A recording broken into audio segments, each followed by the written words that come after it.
La espada de Damocles. Conduce Pablo Veloso.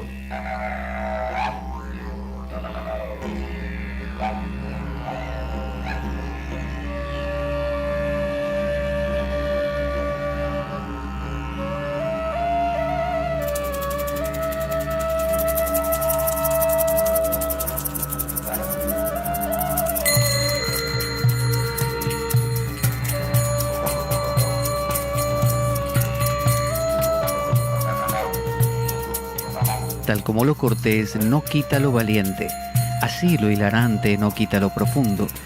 Y dado que la vida es un juego, aquí comienza La Espada de Damocles. La ficción más real que puedas concebir.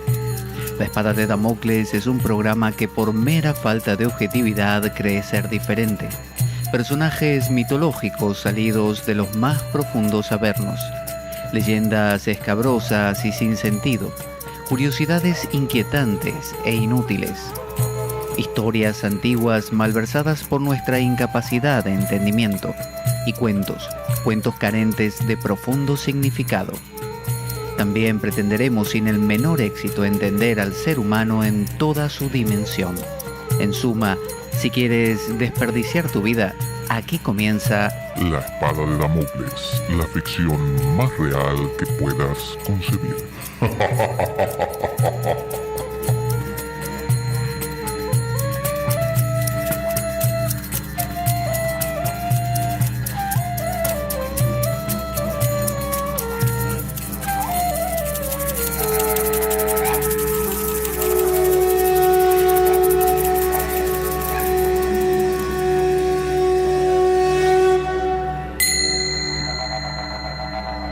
La espada de Damocles. Conduce Pablo Veloso.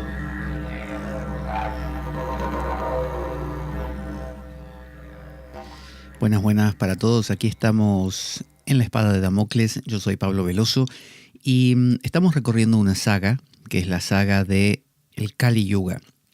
El Kali Yuga es una de las 4 eras hindúes que definen 4 modalidades por las que pasa la humanidad, 4 modalidades por las que pasa cada año de nuestra existencia, que le llamamos 4 estaciones: primavera, verano, otoño, invierno.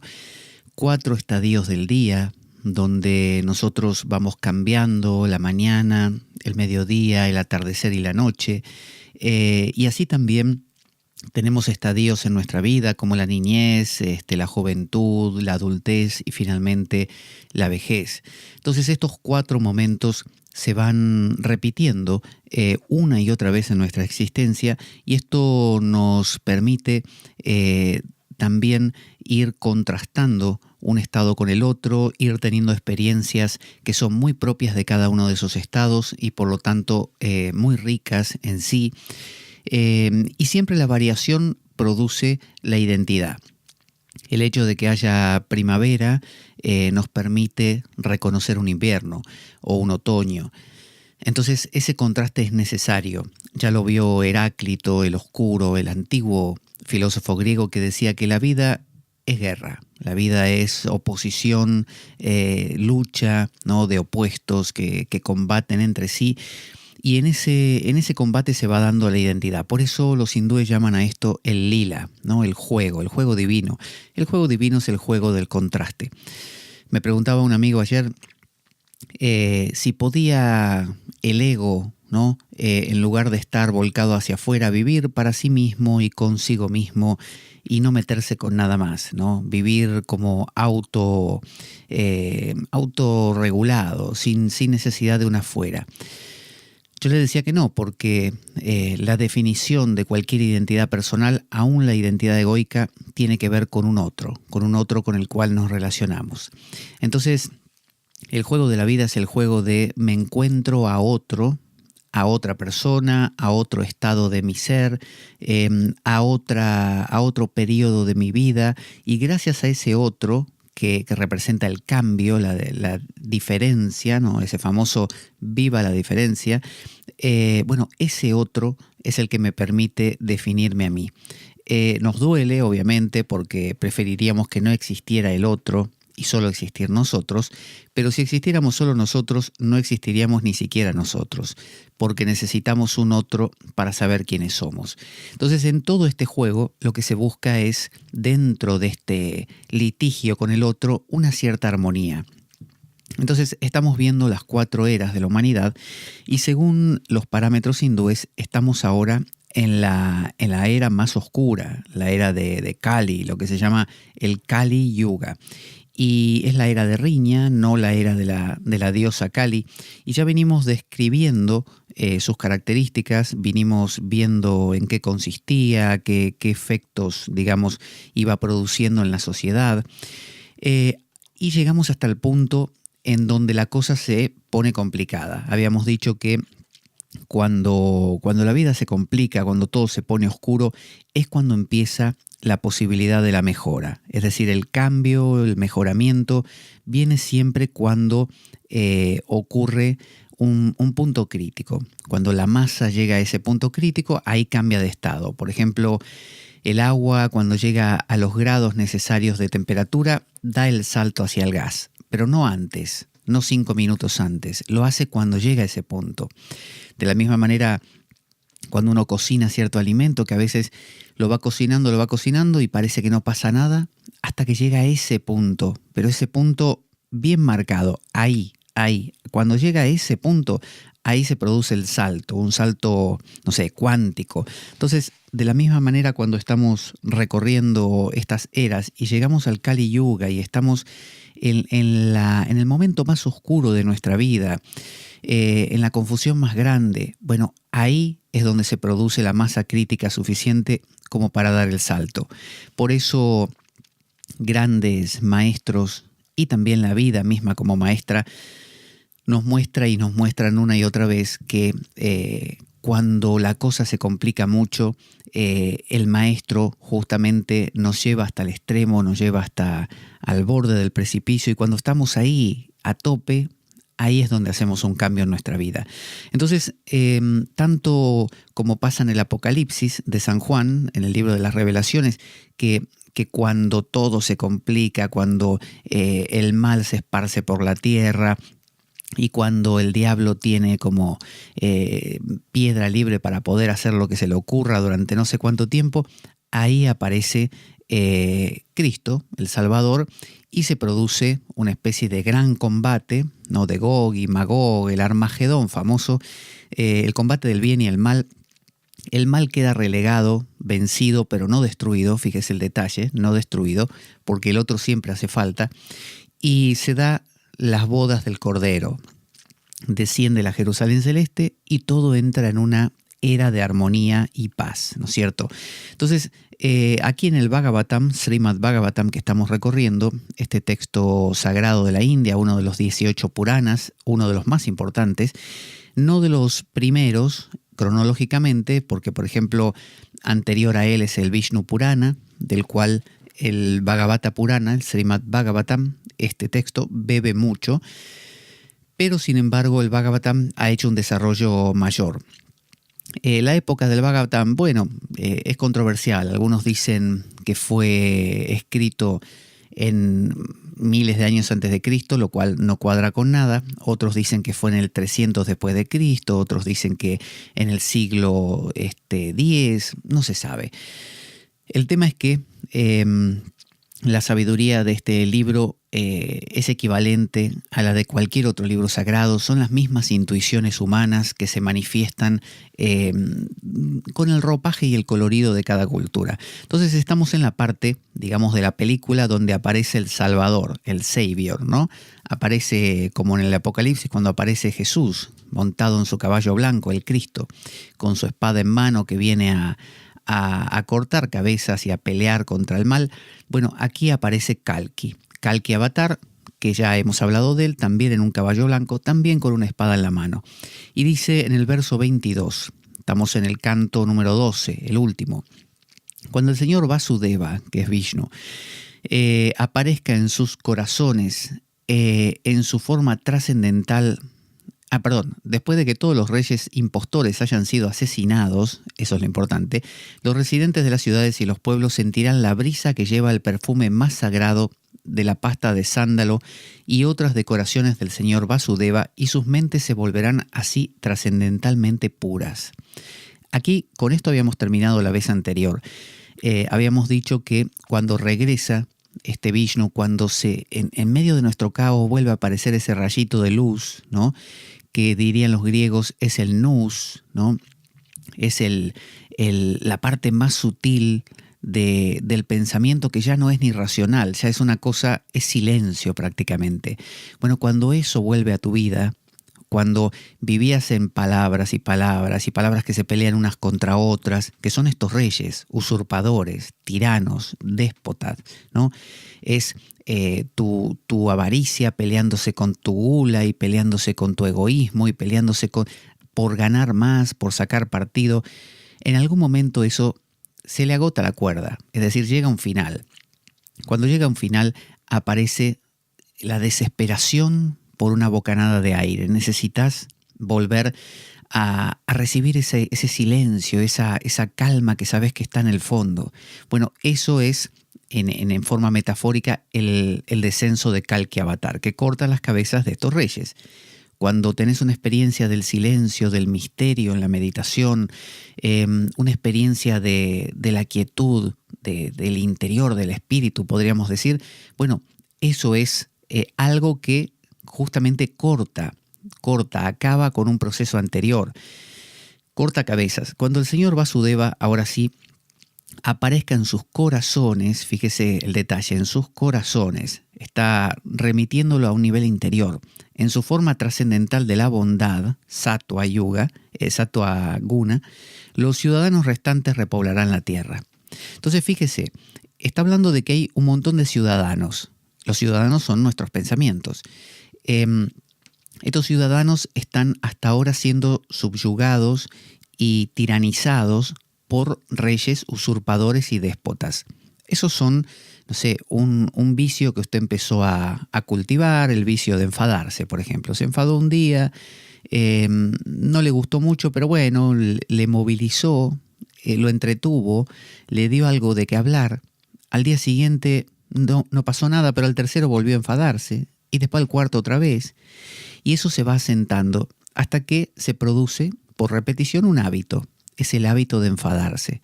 Ese es un rey usurpador. Ahora usted tiene un rey tirano que le está comiendo la energía cada día, le está cobrando tributo a sus ciudadanos, al resto de sus pensamientos.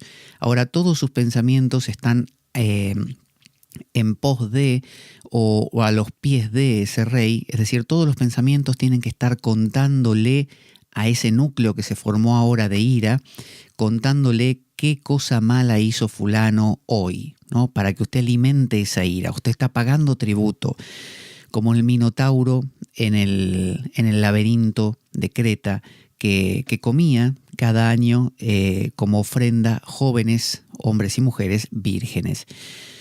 Entonces, pagar ese tributo, pero no a un rey, a 20, a 100. Nosotros tenemos núcleos dentro de nuestra mente que son de repente el núcleo de me enfado, el núcleo de estoy angustiado, el núcleo de esto no sirve para nada, el núcleo de odio a todo el mundo, el núcleo de no sé para qué estoy en esta vida. Es decir, desazones, impotencias, angustias, iras, no sé, miedos, todo eso va alimentándose del tributo de nuestros ciudadanos, que son el resto de nuestros pensamientos. Entonces, por eso dice, cuando Vishnu es el preservador, es la energía que equilibra las cosas. Cuando todo se va demasiado, viene Vishnu a equilibrar. Entonces, es esa homeostasis, Vishnu, esa homeostasis natural que tenemos. Cuando aparezca en los corazones, en su forma trascendental de la bondad, es decir, Sattva es de las 3 modalidades que podemos tener en la vida, la equilibrante, ¿no? La equilibrante, ya hablaremos de ello. Los ciudadanos restantes repoblarán la tierra. Siempre hay un resto, o sea, usted puede siempre reconstruir. Puede haber un diluvio, pero se salva Noé con su familia y una pareja de cada animal y se reconstruye la vida. De la misma manera, después del Apocalipsis, se reconstruye con los 144.000 elegidos, ¿no? Número simbólico. Se reconstruye una nueva Jerusalén celeste que va a ser maravillosa. Entonces, siempre hay un volver a empezar, siempre hay un resabio. Después del Ragnarok de los vikingos, se salva una parejita que se metió dentro de un árbol y por eso se salvó, y empieza el ciclo de nuevo. Entonces, siempre que usted toque fondo, siempre que usted esté en el caos de la depresión, de la fobia, de la tristeza, de la angustia que le aprieta el corazón, sepa que, aunque no entienda nada y esté asustadísimo y preocupadísimo, la luz está siempre ahí, está a un paso, porque usted no nació con eso. Eso se sobreimpuso a usted. Usted no nació con angustia. Empezó a angustiarse porque lo aprendió. Entonces, o bien usted lo va desaprendiendo durante la vida poco a poco, que en algunos casos sucede así, o si no, se va acumulando hasta generar una masa crítica, y cuando eso llega al tope, explota. Y cuando explota, cae por su propio peso, ¿no? Como dice el dicho, cuanto más grande, más ruido hace al caer. Entonces, cuando algo realmente creció mucho, es esa paradoja circular de que cuando uno va al máximo de algo, acaba llegando a su opuesto, ¿no? El reductio ad absurdum. Entonces uno, cuando llega al máximo de tristeza, depresión, angustia y toca fondo, ¿no? Ahí es donde uno da el vuelco, y el alcohólico deja el alcohol, y el adicto decide dejar las drogas, y el que se enfada como ya hizo una cosa terrible, casi mata a uno, le pegó al otro, rompió todo, ahí, cuando llegó a ese límite y cruzó esa frontera que nunca pensaba que iba a cruzar, ahí cambia. Y puede cambiar porque siempre hay un remanente, porque estos déspotas, estos pensamientos, necesitan de otros pensamientos que no lo sean. Siempre es este contraste. Entonces siempre hay una parte nuestra capaz de reiniciar el ciclo, ¿no? De resetear la Matrix. ¿Se acuerda de eso? Se resetea y vuelve todo a empezar. Entonces repoblarán la tierra. Cuando el Señor Supremo haya aparecido en la tierra como Kalki, este avatar, que es una metáfora de lo que estamos explicando, el sustentador de la religión, es decir, religar, volver a unir, la era de oro comenzará. Es decir, termina Kali Yuga y viene una edad de oro. La sociedad humana traerá progenie en la modalidad de la bondad. O sea que a partir de ahí hay una progenie, hay un empezar a multiplicarse, como este Noé, ¿no? Se acaba el agua, vuelve a verse la tierra, y ¿qué pasa? Empiezan a tener hijos y a reproducirse y crean una nueva sociedad, pero distinta. Obviamente ya no es la sociedad basada en el mal, basada en este despotismo. Es una sociedad tranquila, que luego degenera, claro que sí, degenera y vuelve a pasar exactamente lo mismo, y vuelve a pasar otra vez la limpieza, la purga, y otra vez lo mismo, y así. Pero digamos que después de un ciclo de oscuridad, de Kali Yuga, donde usted la pasa mal, donde usted está, y acuérdese esto, externamente hay Kali Yugas, hay Satya Yugas, hay estas distintas edades, pero internamente, paralelamente, usted está viviendo también una era. Entonces, esta era que usted vive internamente puede ir en consonancia, o sea, usted puede estar en una oscuridad igual que la que vemos afuera políticamente, socialmente, o estar en una edad brillante. Eso es relativamente independiente. Digo relativamente porque cuando la cosa está oscura afuera, uno tiende a ser arrastrado a eso mismo. Pero debido a enseñanzas, debido a reflexiones, debido a la filosofía, a la psicología, a las investigaciones profundas, uno puede empezar a salirse de ese destino comunitario y empezar a hacer un camino diferente. Pero aún si usted está en lo más oscuro de lo más oscuro, de ahí sale la nueva, primero la crisis, la hecatombe, y después la nueva construcción. Dice, cuando la luna, el sol y Brihaspati es el planeta Júpiter en el Jyotish, en la astrología hindú, estén juntos en la constelación de Karkata, que es la del cangrejo, Cáncer, y los tres al mismo tiempo entren en la mansión lunar Pushya, en ese momento exacto la edad de oro se iniciará. Aquí está marcando un las mansiones lunares son los nakshatras, que es una división que se hace de la Tierra, pero aquí lo está marcando de una manera muy matemática. En realidad, si uno se basa en este tipo de cosas, va a acabar pensando que la era de Kali o la era de oro nace justo cuando los planetas están ahí, pero en realidad siempre hay que acordarse que es importante lo de buscar y descubrir dónde comienza una era. Ya dijimos que la era de Kali descendente comienza en el 3000 a.C. Y según esta teoría, nosotros estaríamos ahora saliendo poco a poco de la edad de Kali ascendente y entrando en el Dwapara Yuga, ¿no? Una edad muchísimo mejor. Pero no hay una precisión matemática, esto es poesía. Nos está hablando de un estado también que vemos afuera y un estado interno. Es como las 4 castas. No es un vaishya, un comerciante, el que sea hijo de una familia de comerciantes. Es un comerciante el que tenga la naturaleza de hablar con los demás, de llevar y traer información, de llevar y traer cosas, ¿no? Que guste de la diplomacia. Todo esto de llevar y traer te hace un comerciante. Entonces, el inicio de una era la podemos ver más allá de las estrellas, la podemos ver por sus consecuencias, ¿no? Por sus hechos los conoceréis, decía, por sus obras, decía Jesús. Entonces, viendo ya nos damos cuenta. E internamente pasa lo mismo. ¿De qué serviría que uno diga, sí, de acuerdo a mi biorritmo natural, el jueves que viene voy a entrar en un Kali Yuga? No, es decir, sí sirve, pero no demasiado, porque uno perdería la sensibilidad y se transformaría en un autómata. La idea es observarse y descubrirse dónde uno está, ¿no es cierto? Es como los signos astrológicos. Vale mucho más darse cuenta de que uno está transitando por una etapa acuariana que decir soy de Acuario, ¿no?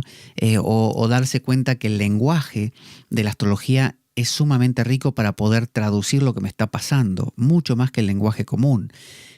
Y esto es más importante que definir qué día nací y qué ascendente tengo, ¿no? Eso también es importante, como digo, pero observarse lo es más. Lo de mirar las estrellas está muy bien porque nos da un marco como para empezar a pensar.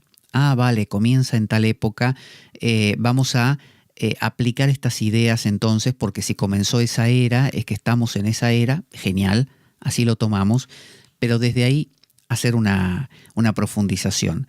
Dice, así he descrito a todos los reyes pasados, presentes y futuros que pertenecen a las dinastías del Sol y la Luna. Esto lo dice porque antes nosotros no lo leímos, pero va nombrando a los reyes que va a haber en estas épocas. Obviamente no los leemos porque son muy, muy hindúes y no le vamos a encontrar ningún eco actual. Desde su nacimiento hasta la coronación del rey Nanda, 115 años pasarán. De las 7 estrellas que forman la constelación de los 7 sabios, la Saptarshi, ¿no? las 7 sabios, Pulaja y Kratu son los primeros en levantarse en el cielo nocturno. Si una línea que va de norte, bueno, aquí describe también estos temas bien astronómicos, ¿no? Dice, el Señor Supremo Vishnu es brillante, como el sol, y es conocido también como Krishna. Srimad Bhagavatam habla mucho de la figura de Krishna. Cuando regresó al cielo espiritual, la era de Riña entró en este mundo. Cuando Krishna, ya dijimos, dejó el cuerpo, murió, que tuvo una muerte muy particular, la era de Riña, Kali Yuga, empezó. Acuérdese que ya había empezado antes por cálculos, pero fíjese que debido a que Krishna todavía estaba, no había empezado con toda su fuerza. Cuando Krishna se fue, vino Kali Yuga con toda su fuerza. ¿Qué quiere decir esto? Lo que le estaba diciendo, que usted puede estar en un Kali Yuga externo, ¿no? El mundo externo puede, según los cálculos, estar en el medio del Kali Yuga, pero usted internamente tiene a Krishna, supóngase. Usted está con Krishna, está en estado de Krishna. Entonces usted está en la edad de oro. Y de repente algo pasa y pierde a Krishna. Algo pasa y pierde a Cristo. Algo pasa y pierde ese contacto con esa dimensión silenciosa, misteriosa, espiritual. Y usted entra realmente en la era de Kali.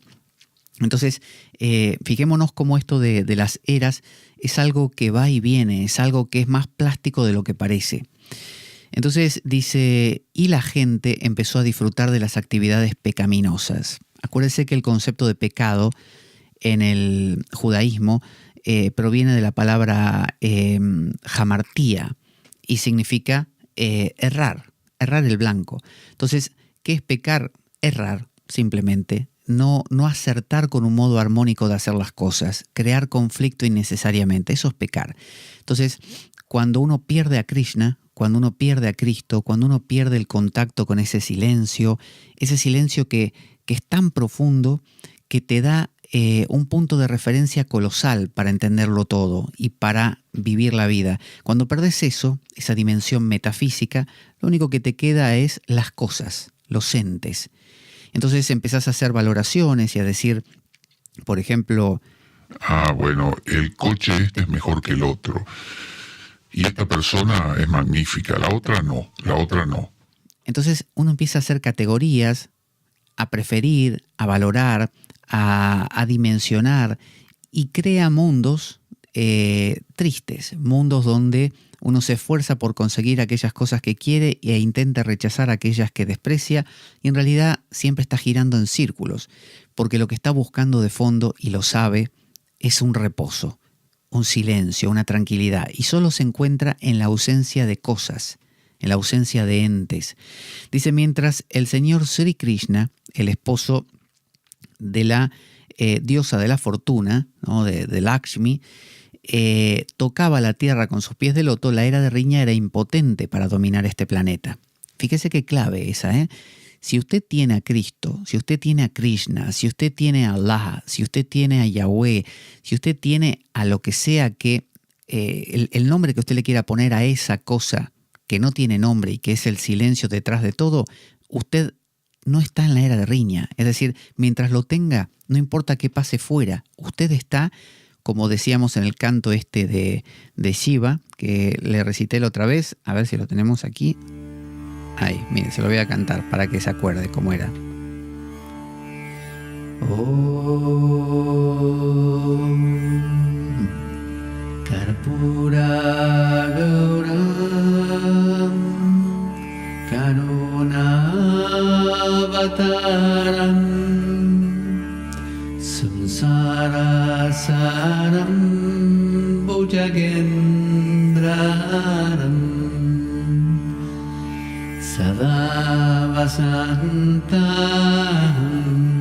Hridayarvinde Bhavan Bhavani Sahitam Namami.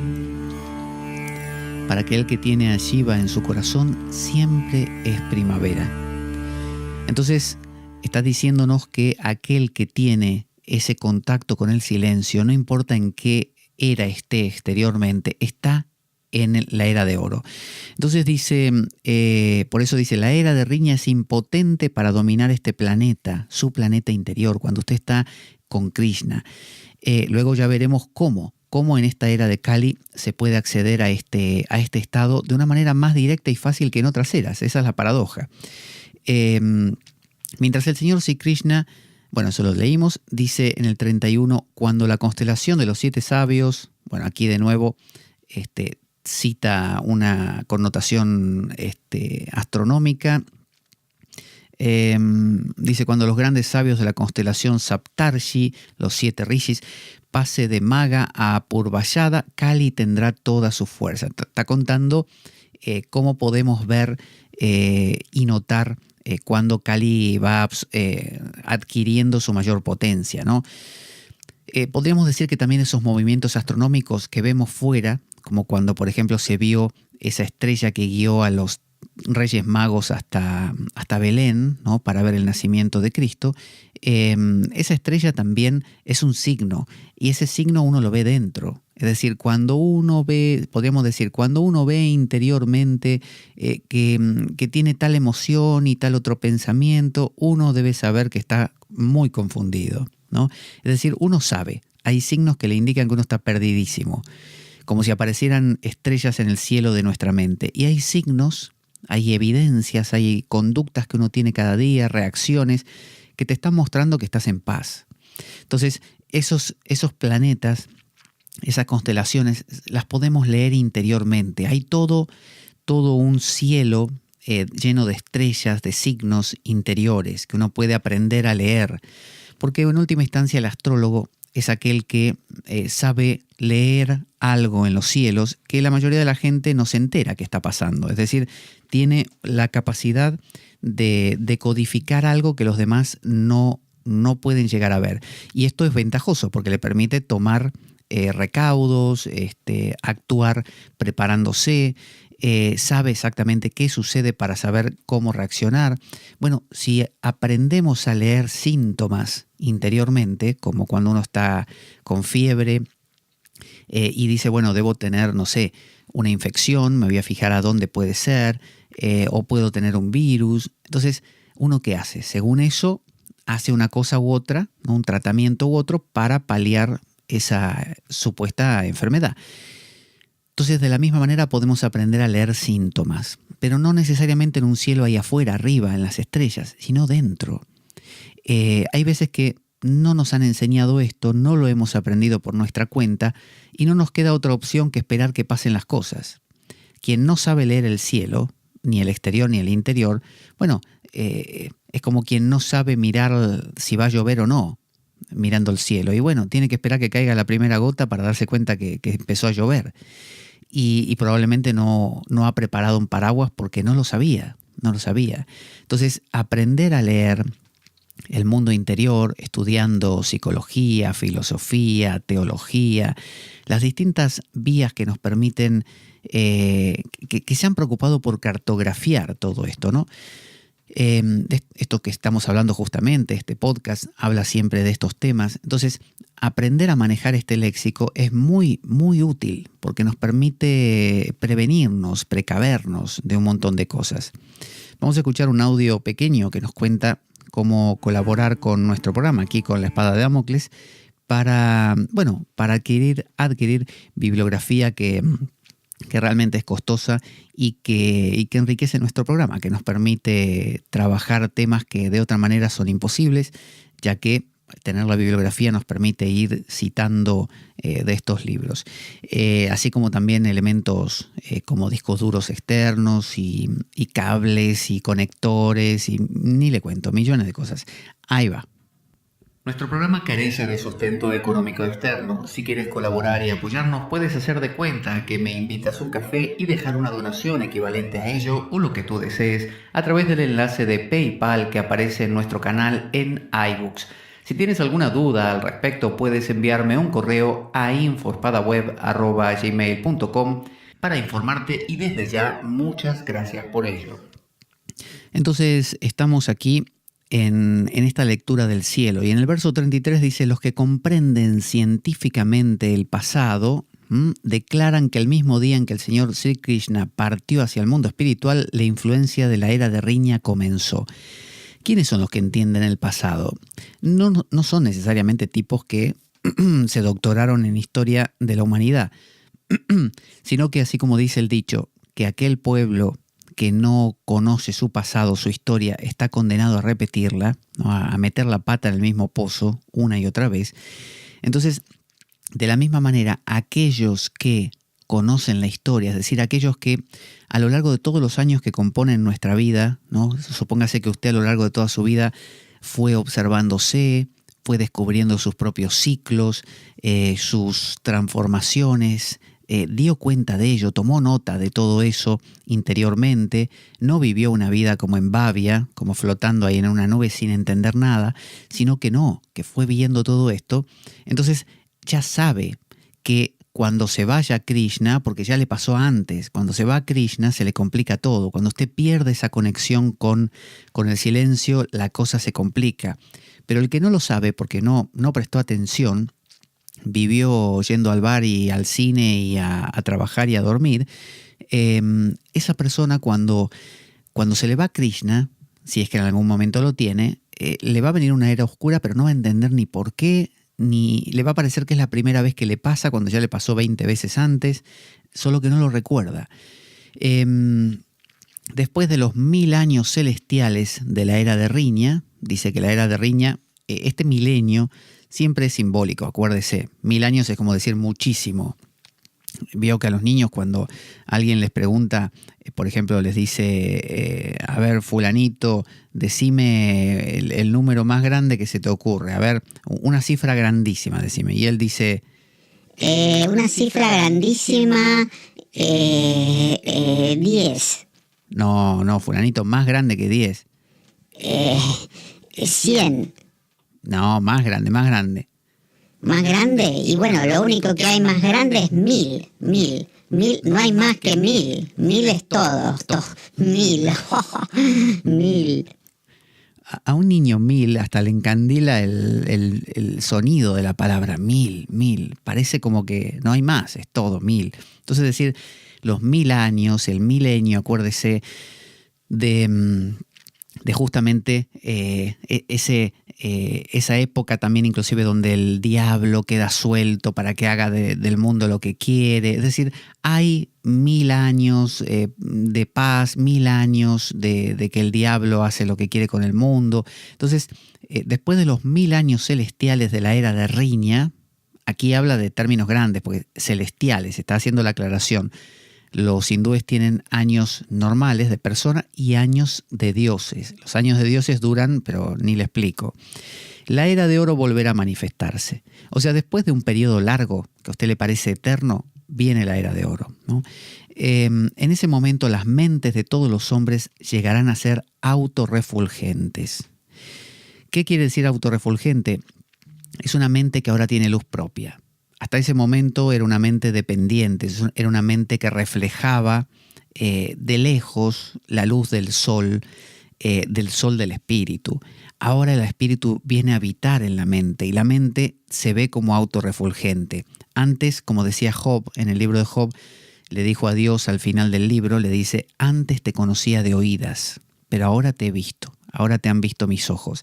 Es decir, uno puede pasarse la vida hablando de la paz de la mente, del espíritu, del silencio, del misterio y de muchas cosas por el estilo, hasta que un día toca eso de verdad, lo toca. Y en ese momento ya está, ya lo tiene dentro, ya no hay quien te lo saque. Ese es el eje de tu vida. Tu mente está, diríamos, entre comillas, iluminada. Esa es la iluminación. Uno se convierte en un foco. Así he descrito la dinastía real de Manú. Manú es el equivalente a Adán, ¿no? En cada uno de los kalpas. Un kalpa, acuérdese, era 100.000 mahayugas. Un mahayuga son las cuatro eras que se repiten, edad de oro, de plata, bronce y hierro. Eso, repetido 100.000 veces, te da un kalpa. En cada kalpa, si no me equivoco, había 17 manús, ¿no? 17 veces se produce la creación y la disolución de la humanidad. Vienen como si fueran 17, no sé, Adanes, ¿no? Que pueblan la tierra. Manú es como el primer tipo, el primer hombre que aparece en el mundo y es un patriarca, como Adán, y puebla la tierra. 17 de esos aparecen. Entonces dice, así he descrito la dinastía real de Manú, como se le conoce en esta tierra.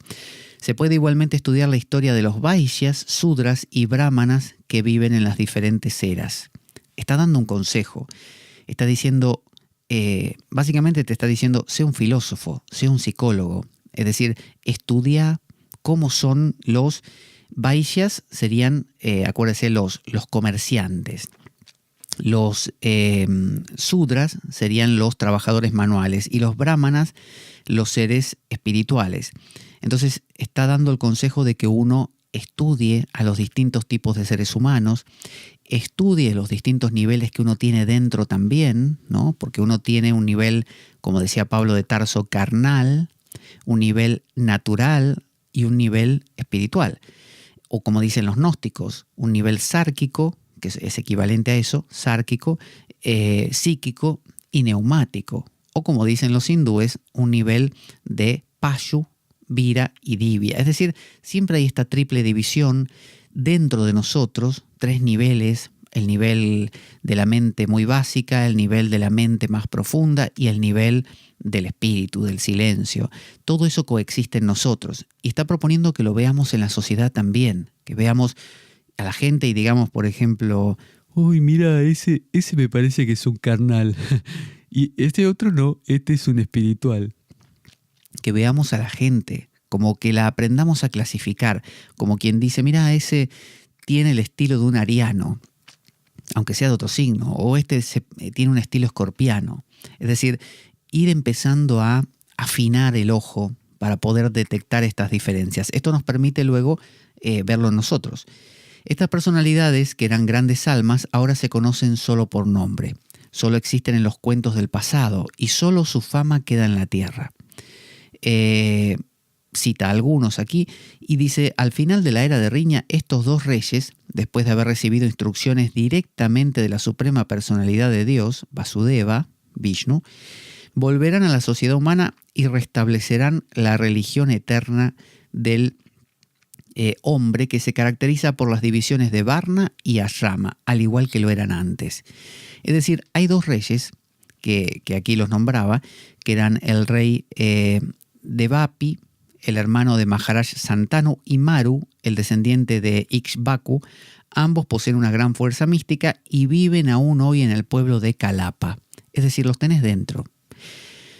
Estos dos reyes son dos caudillos que tenés dentro, que por más que haya reyes tiranos que te estén usurpando la energía y te estén comiendo todo y que estés pagándole tributos cada día a tu ira, a tu miedo, a tu tristeza, a tu angustia, a tu impotencia, a tu desasosiego, ¿no? Y eso te haga vivir en un Kali Yuga continuo, están estos dos reyes ahí. Son dos caudillos que están esperando como si fueran semillitas que están secas, pero les basta 2 gotas de agua para revivir.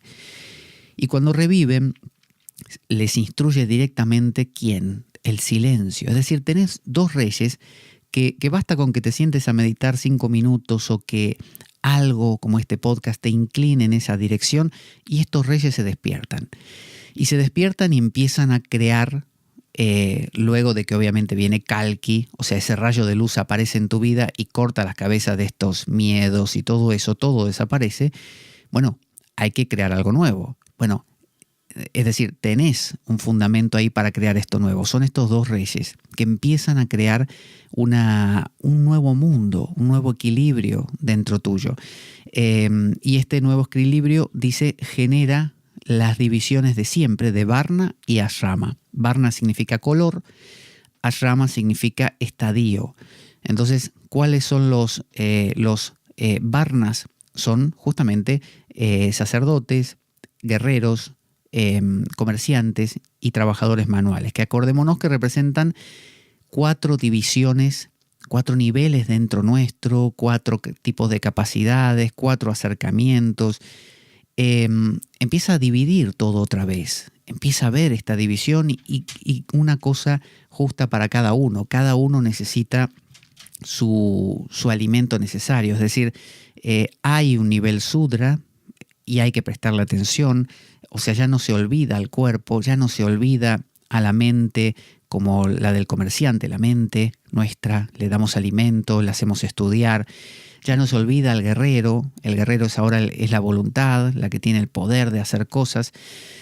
Ya no se olvida al brahmana, al sacerdote, que sería como esa dimensión espiritual de nosotros. Es decir, cada uno de ellos ahora está. Y está no solo dentro nuestro, como todos estos niveles, sino que siempre hay algún acento en alguno. Algunos de nosotros somos un poquito más, no sé, mentales, espirituales, carnales, algo. Y lo vemos fuera también. Es decir, es sano que haya este polifacetismo. Justamente la abolición de estas características es lo que causa el problema. Porque acuérdense que en Kali Yuga todo el mundo es Sudra. Todo el mundo es carnal, todo el mundo tiene una mente que le interesa solo comer, dormir, reproducirse y defenderse.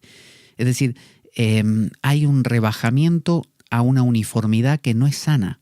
La uniformidad no genera la armonía necesaria. Usted tiene una orquesta y pone un clarinetista a tocar, no sé, una obra de Bach.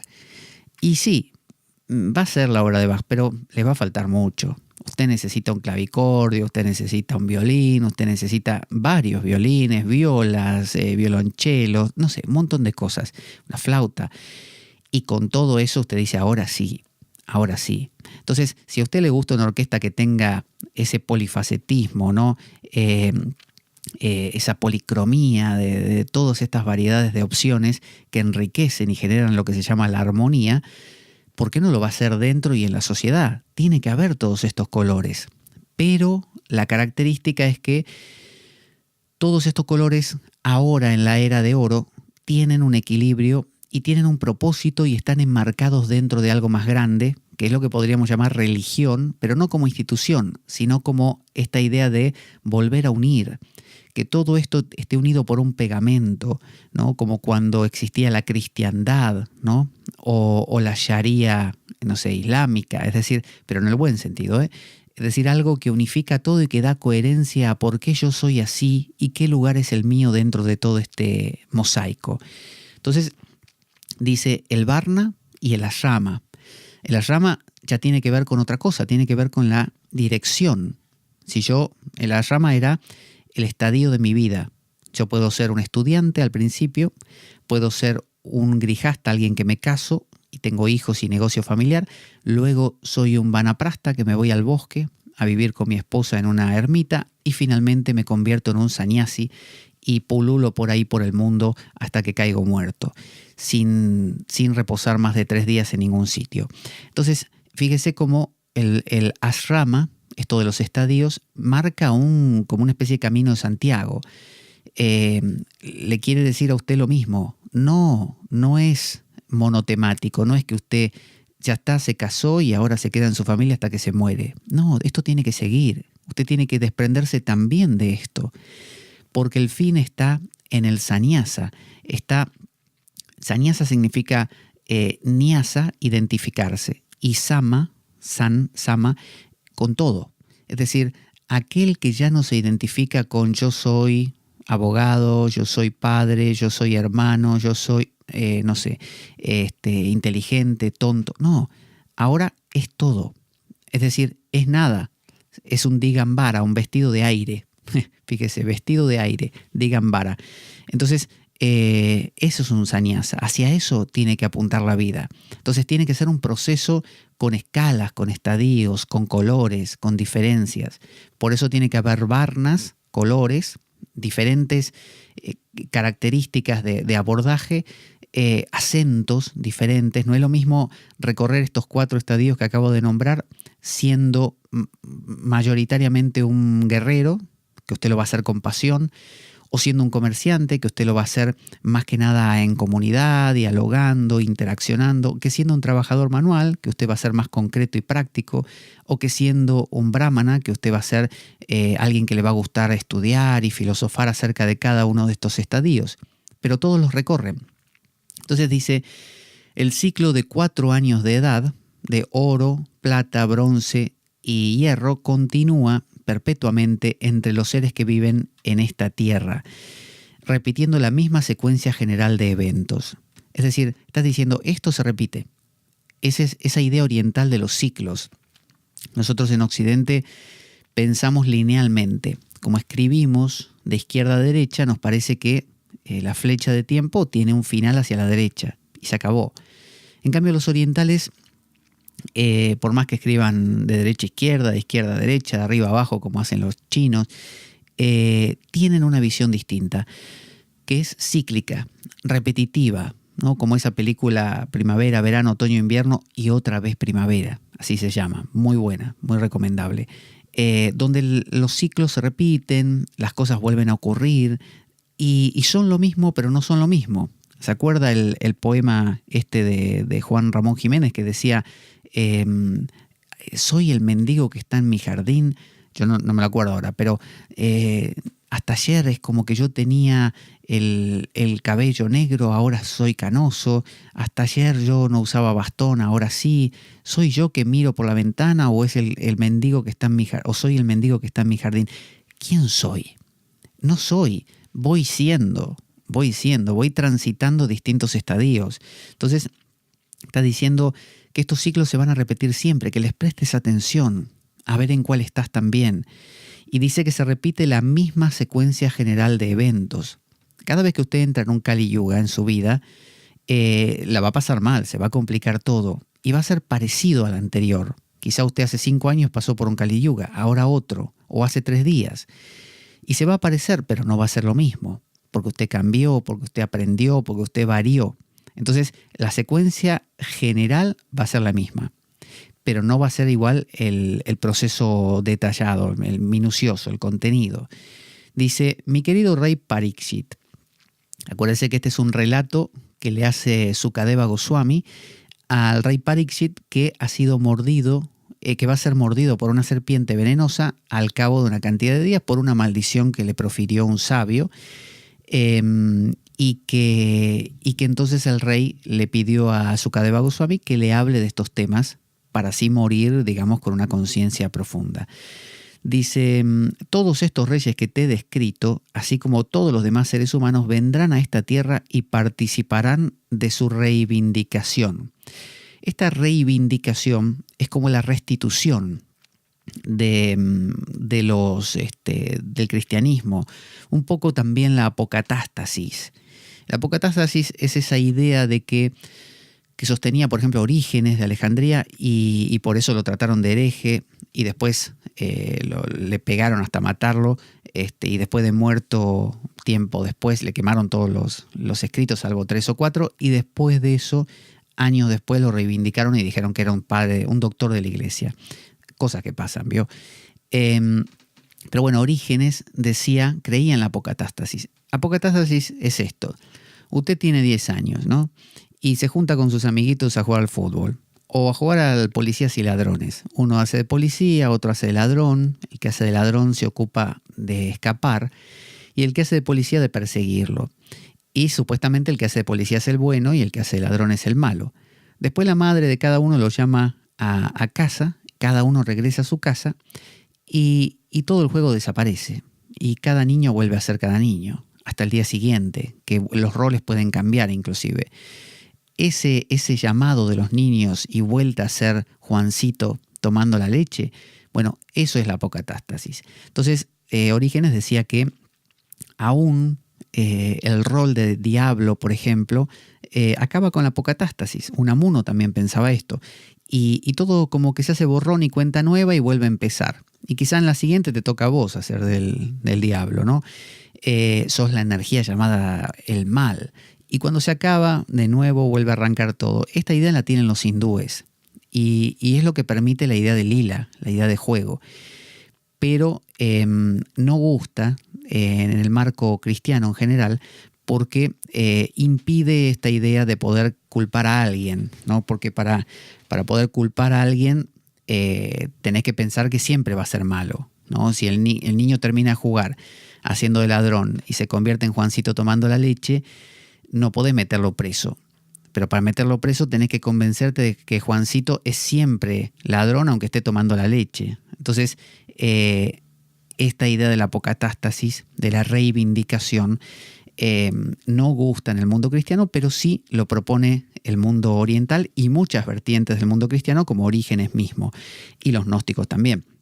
Entonces, este regreso al pleroma, ¿no? al mundo de la plenitud, ¿no? Donde todo vuelve a ser el mundo de los eones, todo se borra y todo vuelve a empezar luego, ¿no? Con algún error que comete uno descuidadamente, pero a propósito, para que todo arranque otra vez, ¿no es cierto? Entonces, todos los seres humanos, dice, vendrán a esta tierra y participarán, los reyes, de esta reivindicación. Pero en última instancia, todos ellos deben renunciar a este mundo y encontrarse con su destrucción. A pesar de que el cuerpo de una persona ahora pueda tener la denominación de rey, al final su nombre será gusanos, ¿no? Está queriendo decir que ningún rol es permanente. Ningún pensamiento que tengas va a durar para siempre, siempre va a cambiar. La naturaleza de este mundo, la naturaleza de la mente, es el cambio. Entonces, nada dura para siempre. No hay, como decía Gandhi, ha habido tiranos y han parecido invencibles, hablando de Hitler, no sé, Mussolini, pero tarde o temprano han caído. Siempre han caído, decía Gandhi.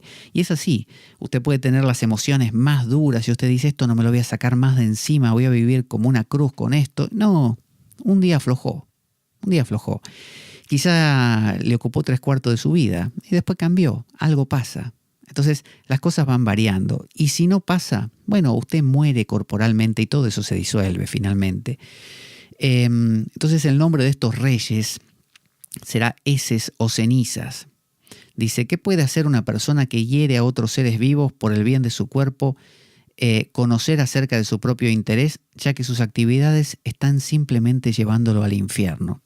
Está diciendo que cuando una persona hiere a otros seres vivos por el bien de su cuerpo, es decir, me importa mucho mi supervivencia, me importa mucho mi salud, me importa mucho mi bienestar, desde el momento en que paso del me importa al me importa mucho, ¿no? Mucho más que los de los demás, ¿no? Mucho más, es que me estoy olvidando de que todos somos una sola cosa, una unidad.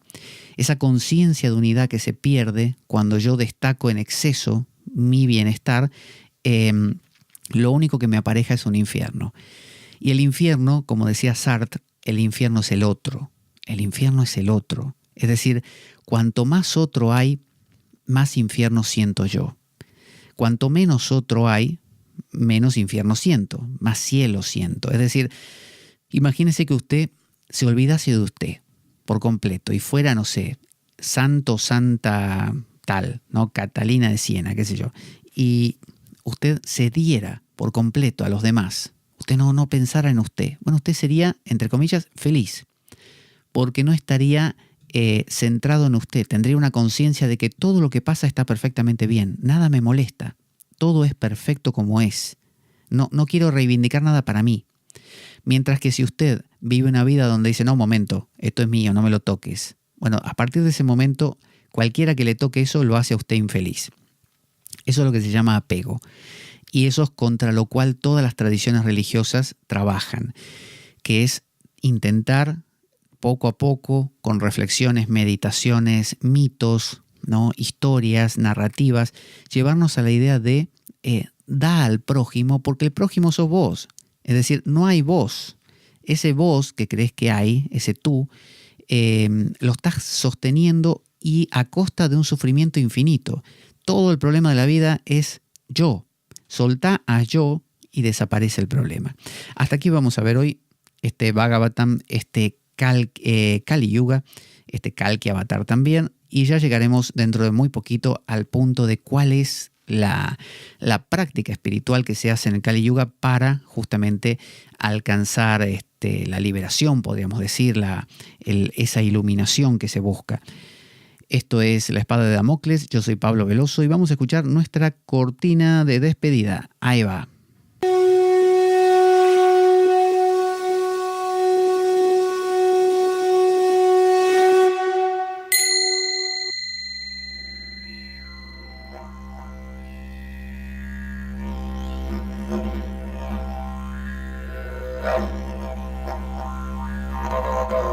La Espada de Damocles.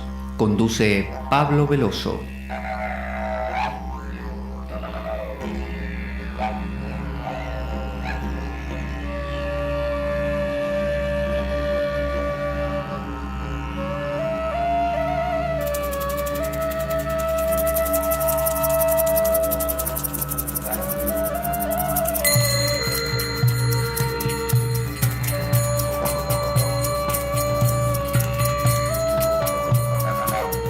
Y dado que la vida es un macabro juego concebido por una mente perversa, únete a nosotros en nuestro próximo programa, cuando escuches las siguientes palabras. La Espada de Damocles, la ficción más real que puedas concebir. Buena vida para todos, buena semana y... ¡Avanti, Damocleanos!